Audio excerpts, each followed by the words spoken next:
Those of you that are sitting in the back that think you've got to buy today, not going to happen. This is going to be interactive. I tend to walk around a lot, so I apologize if your neck gets sore from going back and forth. Probably the most important thing I need to figure out is how to run the remote. Technology guy can't run the remote.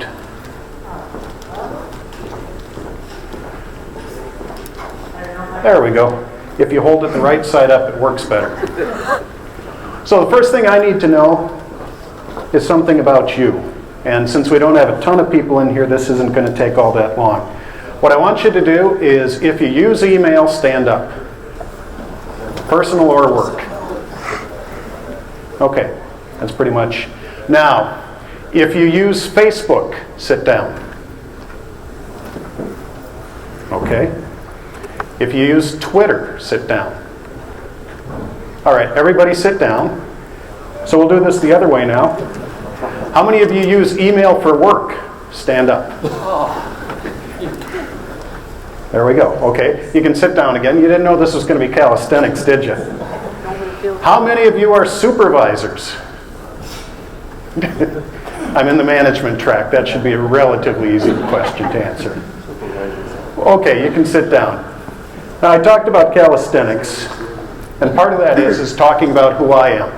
First and foremost, I am not an attorney, so I am not giving any legal advice here, nor would I ever want to. I've had some people say to me, you should really become, by the way, are there any attorneys in here?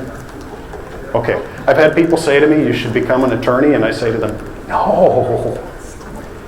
The other thing that you need to know about me is, even though I'm short, bald, and fat, I'm actually a group fitness instructor, and I'm certified in group fitness. And you've been sitting in meetings all day today, right? Yep. So the way I'm going to make sure I keep your attention is by those little calisthenics, and also the one thing we're going to do is get the blood flowing. So if you can stand up again, you're going to love that, aren't you? What I want you to do is we're just going to do a little stretch, and you can use this at work every day, just to help yourself, get a little stretch, feel better. Feet are underneath your hips, and I just want you to reach skyward. Big stretch, right? Now we bring our arms out. And then you swoop them down and pretend you have beautiful hair and push it out. Full stretch of your upper body. Felt good, didn't it? Now what we're going to do is we're going to add a little lower body if you want to. Just swoop down with the lower body. Beautiful hair. And push out. See, I can do the beautiful hair. All right, thanks. You can sit down. Feel how you got a little more blood flow now. You're feeling a little more attentive towards what we're going to be doing today. You missed it. So I do have a few ground rules.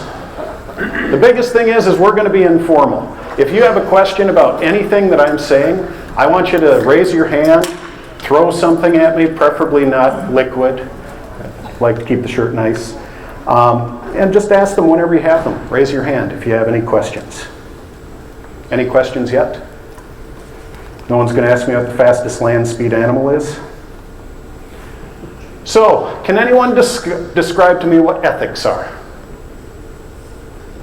Anyone? Bueller? Anyone? Anyone? Anyone want to take a shot? Oh, come on. Being nice to people, that's one way of looking at it.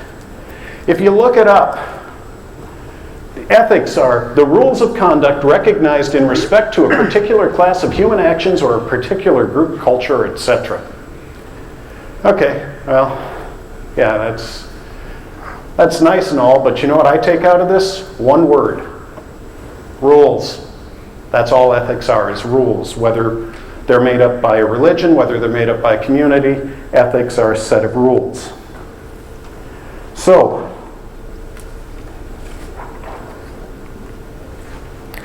see, I'm getting ahead of myself already. So how do we guard ourselves online? How do we make sure we don't get hit by those unknowns, the things we didn't anticipate? Anyone have a surefire solution? Don't go online. Don't go online. That's exactly what I was looking for. That would be perfect, right? Don't send any emails. Don't go on Facebook. Don't communicate with anybody electronically. That would be a perfect world, wouldn't it? It'd also be a slow, painful world to live and work in. So what I'm hoping I can do today is talk to you about some of the ethics involved in online communications, whether it be email, Facebook, Twitter, what else do I have, Pinterest, some other things, and how you can apply those and minimize your risk, because it's not going to be a risk-free scenario. But let's face it, getting up, walking outside, and hopping in your car is not a risk-free scenario every morning. So, anyone know what you might not know? No. That's a rhetorical question. We don't know what we don't know. I'm going to start with one thing that is big in the news now. You've probably heard a lot about Ediscovery. Does anyone know what Ediscovery is? You all seen CSI or other cop shows, those type of things where, they've got a guy where, ooh, we found his cell phone, and all of a sudden they pull all sorts of information off of it and they find the stuff on it? That's Ediscovery. And the reason it's becoming such a huge issue, especially in the public sector, is 90% of what we have is public. It's public information. People can ask to see it. And if somebody gets torqued off, whether it be at a city or other entity, they're going to go fishing and they're going to go into a court of law. And Ediscovery can be compelled by a court of law, hence my attorney stuff before, where I'm not an attorney. And what they can basically do is say, at your expense, you need to find every email, every post, every piece of web page related to subject X. So you go to your IT people and you say, hey, I need this information, or you go to the people on your staff and say, okay, look in your email for all of this. You bring it into court, and the judge or the opposing counsel may look at it and say, yeah, I don't believe you. I think there's more information. They will then bring in a firm that specializes in going through every single computer that any person has touched in the entire organization and scour it for information. And the costs of this are astronomical. I've seen cities of 6 people where they had 6 computers, and it cost almost $500,000. Not so much for the discovery part, but once you've found all of those wonderful emails, you have to weed through them and decide what's public information and what's private. So you have to decide, is this supervisory reprimand between a supervisor and an employee something we can release or not? So that's where the cost is going through all of that. So Ediscovery is essentially the same as rifling through every file cabinet that you have. Everybody understand what Ediscovery is?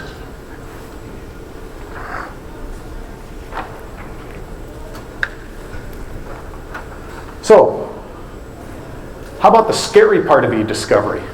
Home use. How many of you access your work email from a home computer or a personal computer? You've already forgotten the important rule. We stand up when we say, yes, I do that. Calisthenics. So a lot of you have accessed that. So let's say you saved a file to your home computer once. In some cases, there have been situations where courts have said, you know what, your personal computer is now discoverable in this lawsuit. So this company that does the Ediscovery can actually come in and say, hey, we need to look at everything on your computer. And all of a sudden, all your love sonnets to your significant other are out there for somebody else to see. Photos of your kids, grandkids, relatives, picture of the fishing expedition where you may have drank too much and you don't want to really talk about what that picture was about, are all of a sudden discoverable in a court of law.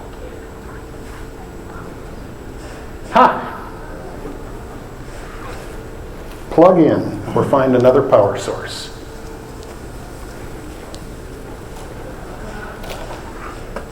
I'll let you take care of that. Oh, it's this thing. It keeps coming out of the wall. Oh. Praise the Lord. Whoop. You know what? I don't need a PowerPoint presentation to continue on. They're just pictures. So, anyhow, you were pointing to that. You didn't have a question. You can ask a question if you want. No? Okay. There's lots of questions. So if you're using it at home, your computer becomes discoverable. Has anybody actually taken and sent an email from work to home? That's another way that you can get caught. So there are some ways that you have to be very careful when you're utilizing your personal equipment for email to do work from home. You want to make sure that you limit how much you do with that and that you can document it freely and easily.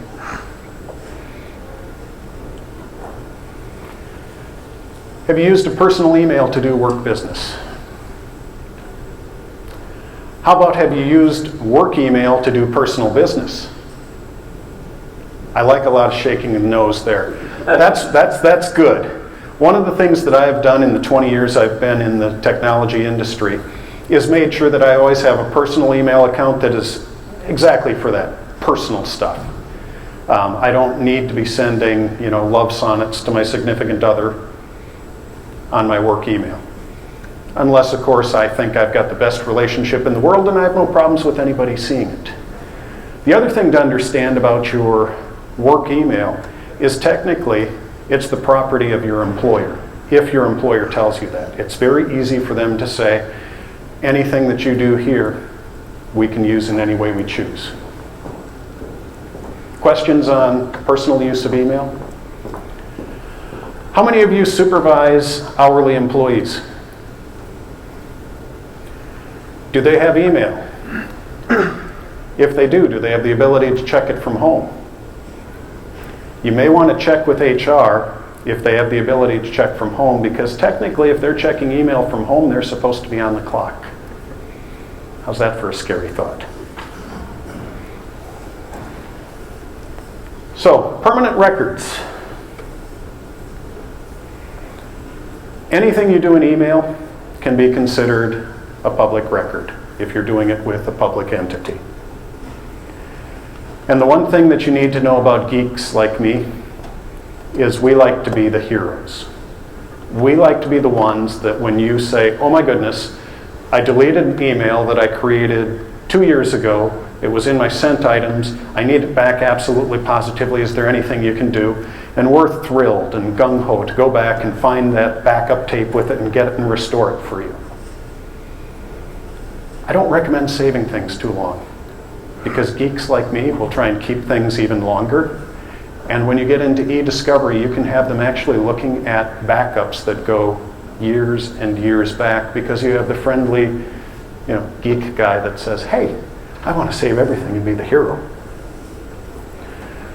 If you're using a consultant or a third-party provider to do your email, that's another area to be concerned. If you're using Gmail or you do it through a place that's not familiar with what type of retention you need, they also may keep things longer.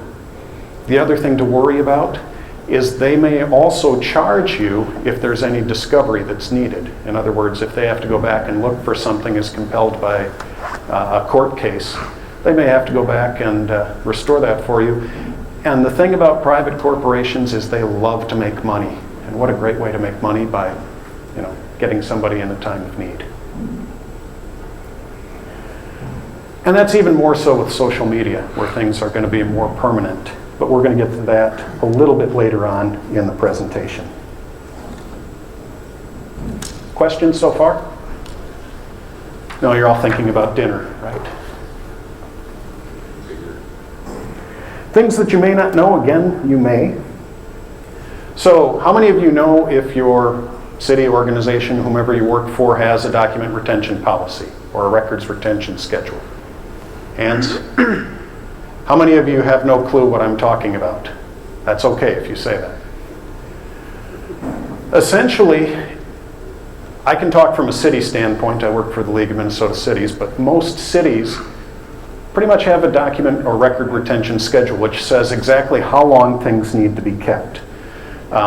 Most have adopted a policy that's written by the MCFOA, which is the Finance Officers Association. And it's this nice little PDF that's about 300 pages long. You know what? We're done with the PowerPoint. So I'm going to start dancing anytime now. Don't worry about it. So some of the things on this policy that are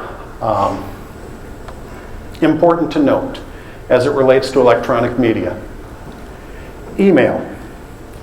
What it says is transitory messages, email or phone messages of short-term interest, which are considered incidental and no vital correspondence, should be retained until read. Can anyone paraphrase what that means? When you read it, erase it. If you read it, erase it. If you don't have to keep it for some other compelling reason, just get rid of it. How many of you have more than 100 items in your inbox right now at work? We all do it. We all hold on to stuff. How many of you keep things in your deleted items folder because you don't want to delete them? Yeah, I do that too. I shouldn't. It's one of the things that you want to make sure you're taking care of on a regular basis, is don't let your email stack up, don't let old messages pile up, because that's more stuff that you have to go through as you get further along. The other thing we mentioned earlier, everything is pretty much public if you work in a public sector, which of course means it could be discoverable. The biggest concern I have is right now, this is a field from a legal perspective that there isn't enough law that's been written or ruled upon by courts to really have a well-defined area as far as what's discoverable, how much you have to provide in the case of e-discovery.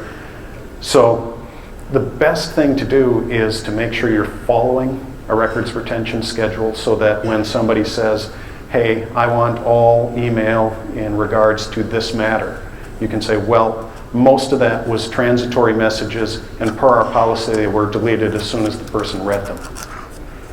The other way I like to look at email is I think of going back 20 years before email, probably 25 years now, and saying, okay, if an engineer sends me a memo that says, hey, I'm working on this plan, I will have it delivered by such and such a date. Generally speaking, unless you don't trust that firm, you're going to just get rid of that memo as soon as it arrives. Now, if the engineer sends over a set of plans and says, attached are the plans, please review them, let me know what you think. Well, when they would come in 25 years ago, somebody at the front desk would stamp a received on date on them, put the plans separate, take the notes separate, and you'd get rid of that note because it's not important to the plans, but the plans you'd keep and hold on to. You need to do the same thing with your email, is determine, is this just a note that comes in that says, hey, this is what I want to do, or is it some sort of document that needs to be kept? Clear as mud? Yeah. So read ultimate box, read email, delete it. Still, it's only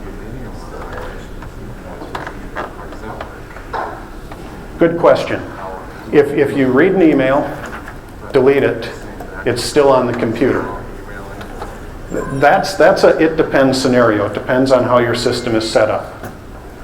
Some of it can be discovered. If you use a system where it comes to your local computer and you have it stored on your local computer, you can delete it. There are forensic programs that can search that stuff out, but that's usually a pretty extreme measure for courts to take. If you work with an organization where you may have something like a Microsoft Exchange server where it's hosted at your organization and you delete it, oftentimes there'll be a 15 to 30 day window where you can actually pull it back out after it's been truly deleted and emptied out of your deleted items.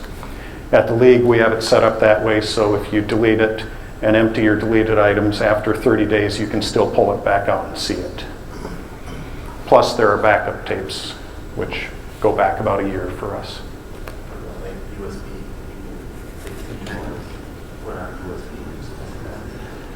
Sure, you could take your email, put it on your handy-dandy thumb drive, and hold on to it forever, but then this becomes discoverable if somebody knows you did that. That's where the ethics come in, if somebody knows that you did that. Does the computer know that you transfer files to your flash drive? The computer could log that, but chances are by the time somebody got around to discovering it, the logs would be gone or overwritten. So, and it also depends on what type of tracking software is placed on your computer. If you don't have antivirus, I'm sure there's somebody in China that's tracking everything you do on your computer right now. That answer your questions? All right. Any other questions? Yeah. I kind of missed your class, but email back and forth to council people, is that open meeting law violation? Or can it hinge on that? Open meeting law with city council people. There's a concept called a serial meeting, where if council member A emails council member B and council member C is emailed from council member B and the three of them represent a quorum, technically it's a violation. There has not been any legal precedent that says that that's a serial meeting. It's a possibility. There's been one unpublished ruling, which means nobody's going to be able to really cite it and use it, that says, no, that's not necessarily a serial meeting, because it was kind of a one-way, one-way, one-way. But it's still, anytime you're dealing with council members, you always want to make sure that you try and keep email correspondence to a minimum. Yeah, because I mean, you know, nowadays most of them are going to that route. They're gearing up and doing the computer thing, and sometimes it can be kind of hinge on that. Could that be open meeting or not? Yeah. I always say when you think there's the possibility, don't do it. When you think it might not be right, don't do it. That's what my mother used to always tell me, and that's kind of what I live by, which kind of ties into where we're going with the presentation shortly. Any other questions? All right, interaction time, because I don't have my slides now. What are types of social media? Facebook? Twitter? Anyone remember MySpace? Blogs? LinkedIn? Pinterest, the newest one? Some of it's been around a long time. Well, a long time. I mean, for me, a long time gets to be less and less every day. The one thing you want to make sure of when you're dealing with social media is that you're not mixing your work life with your personal life. That's my opinion on that. Some people try and do it. But the thing that you have to be cautious about when you're doing that is you could wind up with some sticky situations. Prime example, which I was going to pop up on the screen, was by a friend of mine on Facebook, and this came across last week as I was going through my notes for this and said, oh, this is perfect. My friend posted, I just got to stay strong and tell the truth. They will regret it. Come Monday afternoon, Company X is going down. He's looking for a job this week. He forgot that he was friends with somebody at work on Facebook. Yeah? What's with some of the companies that are requiring people to let them access their Facebooks and so forth? You know, the question was, what about companies that are asking people for access to your Facebook sites? From a legal perspective, that's kind of a gray area. Here is my personal take on it, and this is not league take on it at all. This is Greg's personal take. If I'm applying for a job and someplace says I want your Facebook password, I'm not going to work there. If my current employer is asking me for that, I'm going to start looking for a job in a hurry. I think it's a gray area right now. If a company asked me to do that, I would give a lot of pushback and say, because that's personal. And that's another reason to not mix personal and work with your Facebook account or any other social media account, is that way you can, without any hesitation, say everything on here is personal and you don't have access to it. There hasn't been a lot of legal rulings on this yet. Again, it's that very gray area that we're into. Yeah? Something similar to that, I know of 2 municipalities that have asked questions pertaining to your bank account information and credit reporting, which I would never ask for when I'm requesting interviews. To me, that's more personal. But yet I've known 2 cities that have done it. Is that just an HR error, or is that something administration is asking for?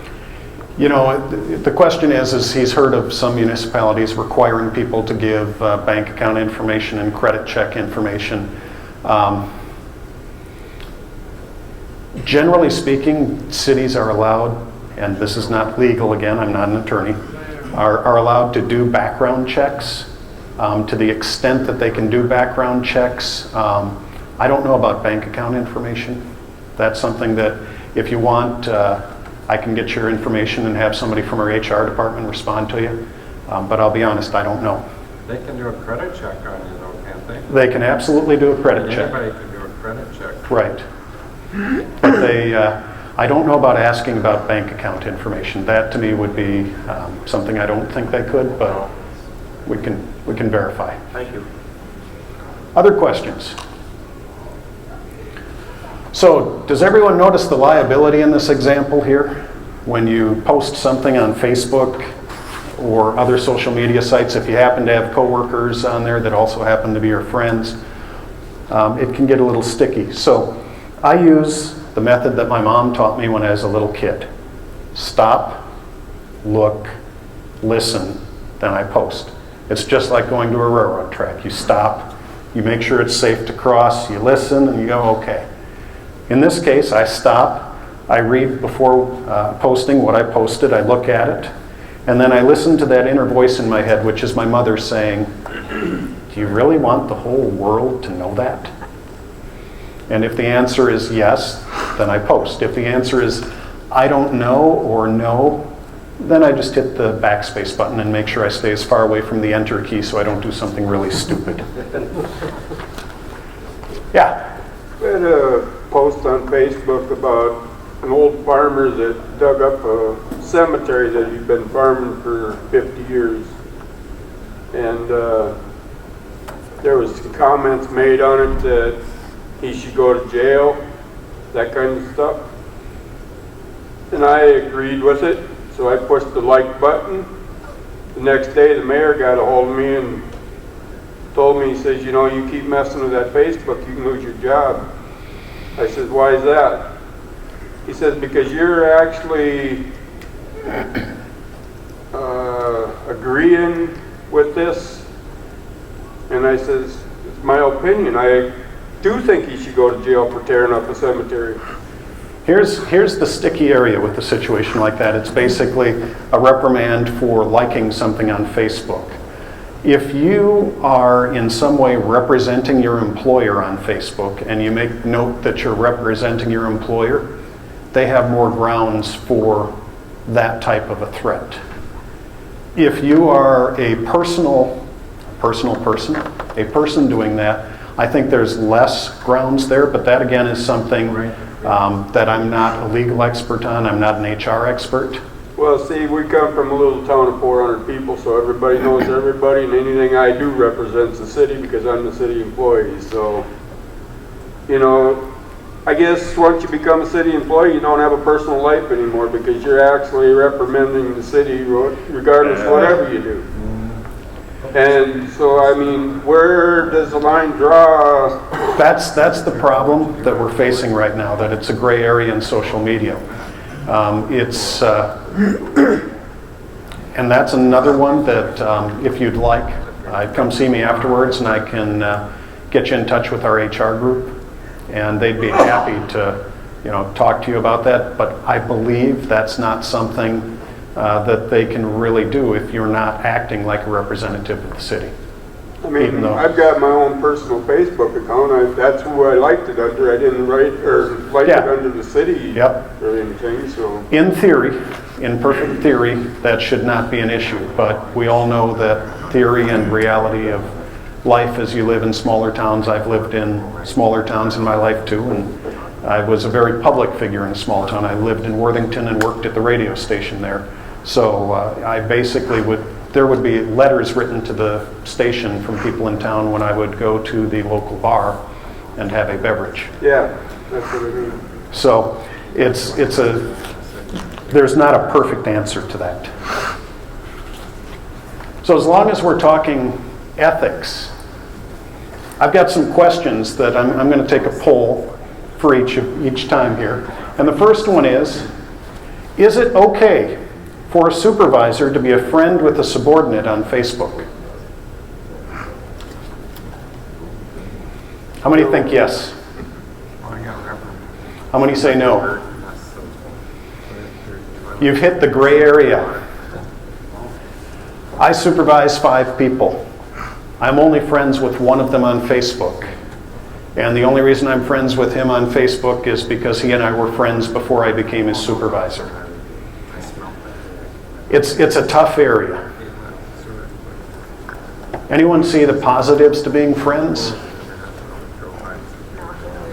Yeah, we got a good working relationship. A lot of us are actually friends with people we supervise, even though it's not a ideal world, but you develop those friendships. You spend that many hours a day working with somebody, you're bound to develop some good bonds. On the no side, any idea why you shouldn't? What? If something goes wrong. Is that the direction you were going? Well, it's been an issue I've dealt with, and the comment that came back to me was under the interpretation of legal counsel, which can go almost in any direction, you're left in such a catch-22, and it gets blown out of proportion, so you're kind of put in a defensive area. Right. And it actually creates animosities within the work environment after that.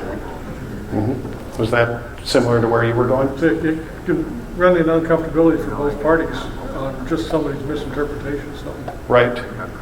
Or worst case scenario, you have to have that meeting with that employee and say, look, we're putting you on a work plan because things just aren't working out here.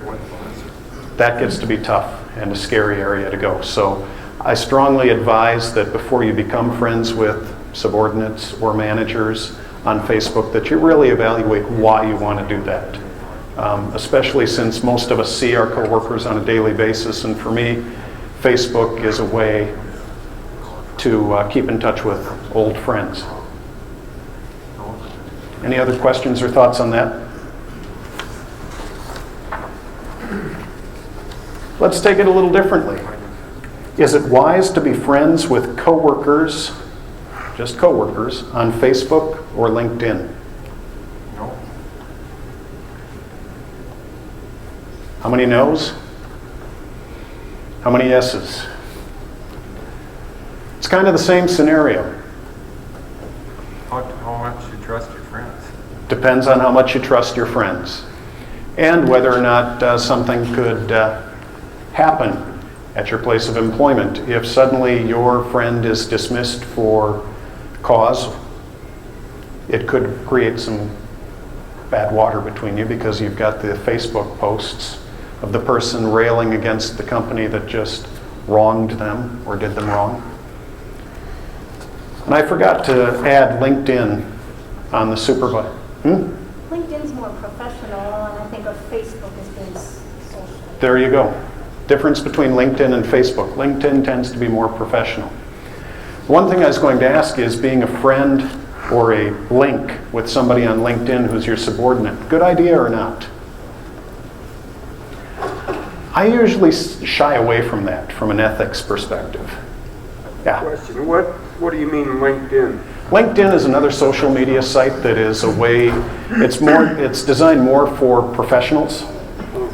It's a way that you can network with other people within your same profession. So if I decide, tomorrow that, I've had a good run at the League of Minnesota Cities, but I want to do technology someplace else, I'll use LinkedIn to chat with other friends and say, hey, I'm looking for work. Or employers may look and see, who do I know that knows this person? So if you're a supervisor and on LinkedIn with your subordinate, you may get a strange phone call. Yeah. I got an invitation to kind of go to LinkedIn. Is there any harm really? If I'm not any activity really, just kind of. Is there any harm to having a LinkedIn account and not really doing anything with it? It depends on how much information you put on LinkedIn. If you put your entire work history on LinkedIn, people will know your work history. If your work history is inaccurate on LinkedIn and says something different on your resume, that could create some issues in a job hunt. I generally say, if you have no need to do something with social media, don't go there. if you have no desire to, or no need to be, use LinkedIn, don't just do it because, all the cool kids are doing it. I try to avoid exposing my profile, who I am, as much as I can electronically, because that stuff stays around forever. One of my coworkers closed out his Facebook account 3 years ago and instructed Facebook to delete all of his information. And his wife finally convinced him to get back on Facebook. And he went back and they said, "Oh, you're using this email address. We have an account linked in with that already." Everything that he asked them to delete came back. So every single post from 3 years ago was still there, still waiting. And then you have things like the Wayback Machine. Now, I'm not talking about, Mr. Peabody in the Saturday morning cartoons. There is a website called wayback.org. The sole mission of wayback.org is to cache websites.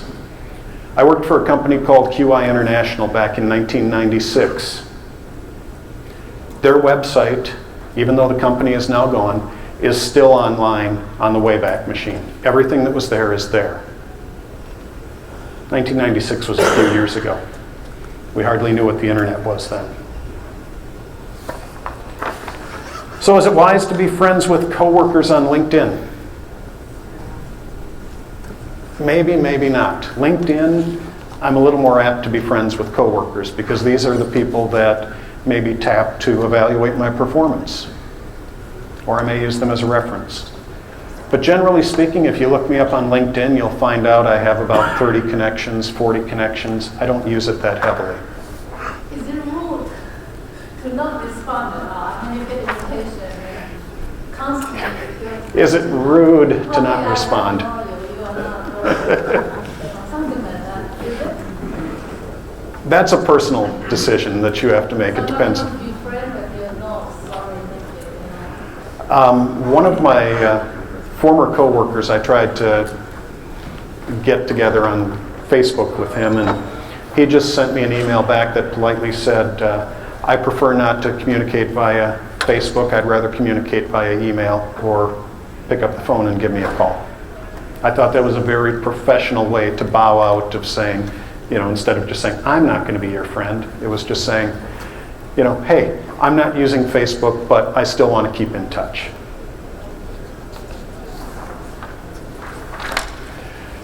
You're going to love this one now. Is it okay to post political viewpoints on any social media? Yep. I hear a yep. Anyone else say yes? You really gotta answer. No. Ouch. I say it depends. Big Brother's watch. I'd rather watch. That's one of the big things I get a kick out of on Facebook is a lot of my friends are very politically motivated one way or the other. I tend to shy away from any type of discourse that I would not stand in front of a room like this and say. So if you're proud enough to say, hedgehogs are the best, creatures on the planet, I'd say do it, but make sure it's on your personal account. Keep your work life and your personal life separated when it comes to social media, because the instant you mingle the two, then you run into some issues. Is it okay to view social media at work? I see a no. Do we have yeses? Yes, maybe? Sign the If they have a designated format, which you basically during your break period or lunch period have an agreement with your employer, then you should feel safe to. But if you, I know we were talking earlier, some cities have a Facebook account. Why can't you go and look at that then? The answer here, did you have something? Lunch break, if you're on your own personal computer, Sure. Here, So I just follow. it's kind of a gray area. The biggest thing to remember is it depends on what your policies are at the workplace. But here's the big gotcha. Let's say one of my good high school friends is showing off her new tattoo. And her tattoo is located right about here. And naturally, the picture is going to show, everything just above a certain point, but nothing below. And let's say I have a hypersensitive coworker that does not like that type of exposure, and I'm viewing that when they walk behind my computer. Sexual harassment. There are all sorts of nasty places that can go. So I usually tell people, use caution. I know most of my friends pretty well, so I don't worry too much. I also scroll very slowly, so if I see the top of the post and I see something below it that I know is not going to be good, I just close the browser and come back later. So it's a very gray area again. Have I made things clearer or more difficult for everyone? A lot of great. It's very gray. Say it's a city-owned computer, and you have your own personal picture of your fish that is that break company policy having your, because obviously you have to be reviewed with so you can come on your picture on Here's the question. Fishing trip, you got a picture of you holding a fish that you put on your computer using your personal USB drive, and it's your screensaver, your background, because you want to remember that, look what I did, and have something happy to look at at work besides the tons of email that say get to work. Is that kind of mingling your personal? Not as much as it would be with social media, because all you really transferred was just a personal picture. You weren't taking organizational stuff onto your drive and bringing it home.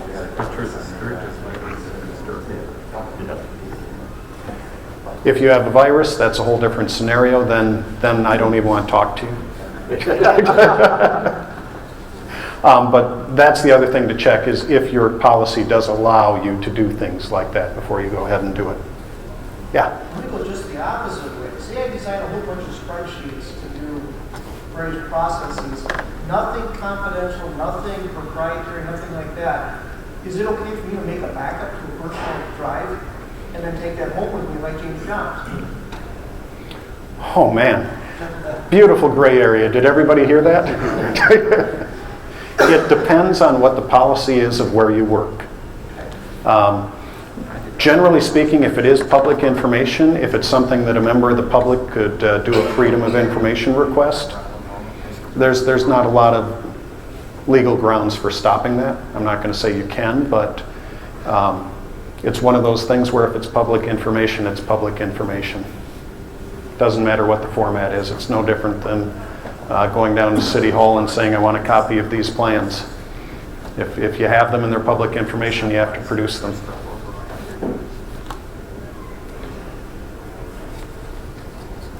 I got a couple more here.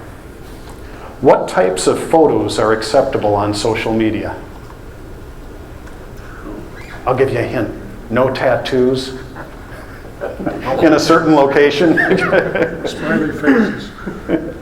How about early on I referenced that fishing trip I took where we all drank a little too much, and we won't talk about who I was kissing around the campfire. That's the other thing. Remember, stop, look, and listen. So before you post that picture, you stop and go, do I really want everyone to see that? After looking at it. And then listen to my mother saying, Greg Allen, don't you dare. Anyone else channel their mother in their head all the time like that? My mom had a saying, drive safely, wear your seatbelt, and remember who you are. It served me well growing up. I'm going to ask you one last question. Is your social media account security where it needs to be? Yes. You don't have any. Okay. How many of you have Facebook accounts?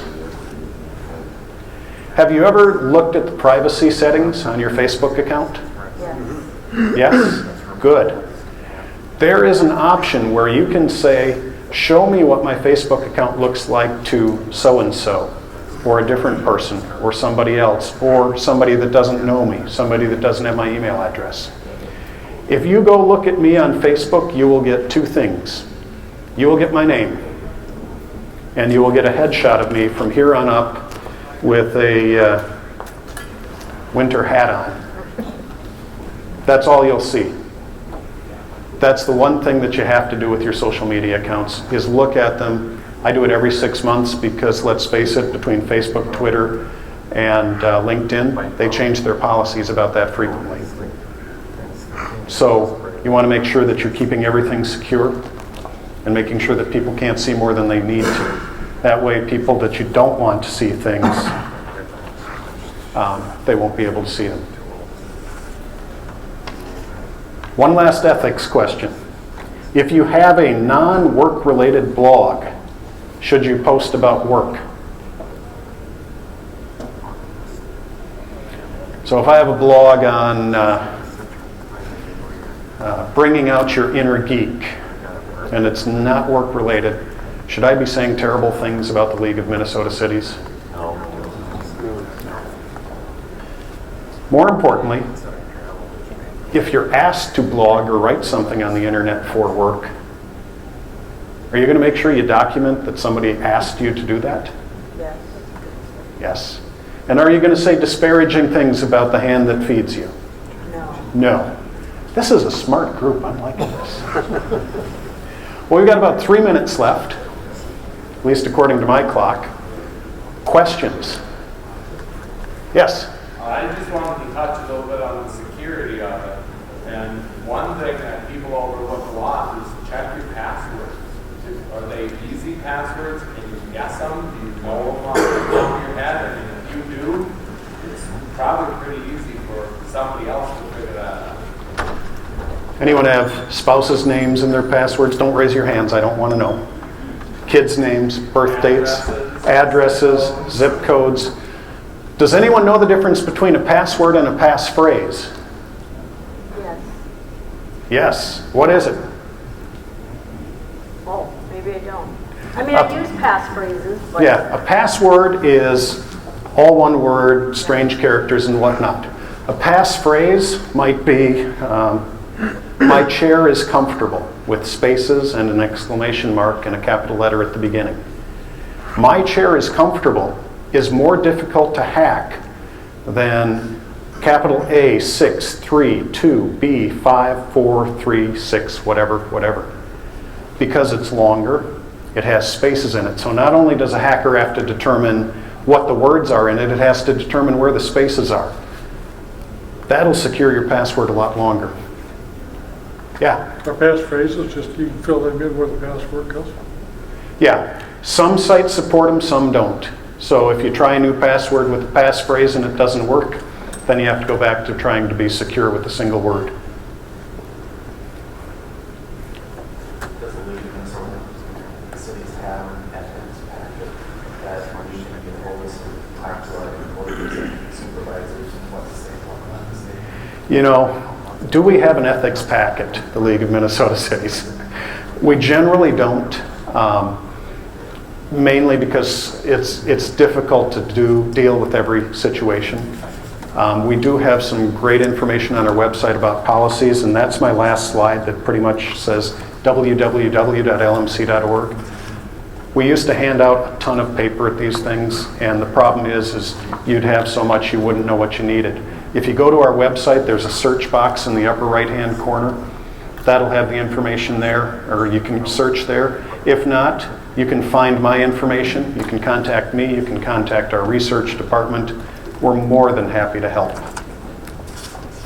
And since it's not up on the screen, my name is Greg, and there are only 2 Gregs at the League. My last name is VanWormer. I'm the only Greg with a 2-word last name. So just remember 2 Gregs, 2-word last name. And then tomorrow I'll probably get the email that we just hired another Greg. Any other questions? How about people? Since we actually start to see that we almost get encouraged to tweet if you see some message that is flowing out that is incorrect, and we can quickly stop the rumors. What is Twitter I treat very much like Facebook. I do not try to react to things. I do not try and get too outlandish with it. I try and keep it very professional and very brief. The thing about Twitter is it's much more difficult to prevent people from following you and seeing what you do. Because anybody can follow you. You have to then go in and select and say, no, you can't follow me. So if you want to manage your Twitter account on a daily basis and get rid of people you don't want following you, that's one thing. Now, in some ways, it can be very helpful. Gary Carlson, our chief lobbyist at the league, is a very profuse tweeter.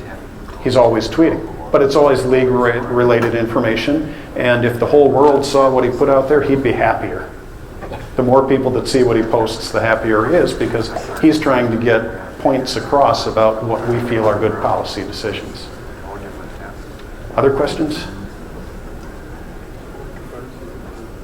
Thank you for putting up with the technical difficulties, and thanks for putting up with me, and if you have questions, let me know.